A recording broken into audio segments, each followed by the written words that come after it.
Hi folks, Lou here, and I'm going to talk about something that has to do with strategy, not specifically about game design, but it plays into game design a great deal.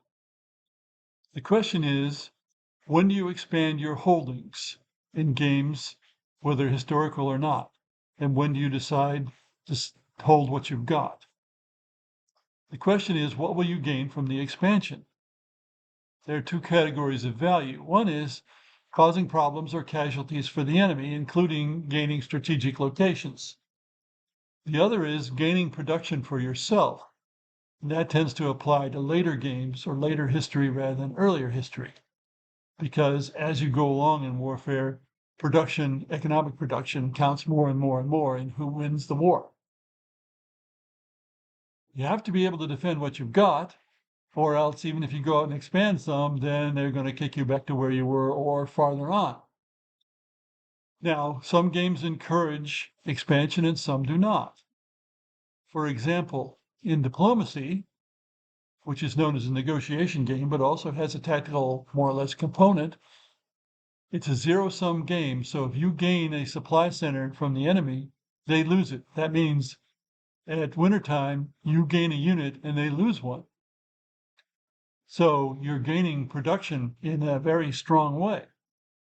And consequently, attacking is something that is usually the norm in diplomacy. Of course, you can sometimes build a stalemate line and prevent that. In a computer game I play, in Empire Deluxe Enhanced Edition, which is quite very old, expansion is encouraged because you can sneak into a city against the computer opponent at least, and the cities are where the production takes place.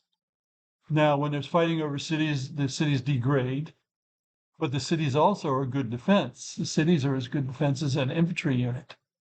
And so when you capture the city, you lose the unit that captured it, but you get the defense of the city. So when I play against computer opponents, I try to sneak into cities, in effect, and then put enough in there to try to hold it. There are other games, or playing that game against human opposition, where that would not be a good idea.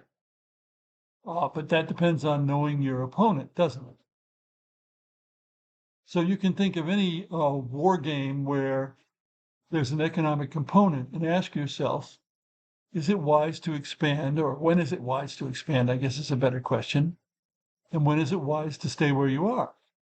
Now, some games encourage turtling, which is to say, you sit and defend a strong position, and you let the other players fight it out and lose units, or you continue to gain units. In those games, there's usually no limit on how many units you can build, what I call an accumulative economy.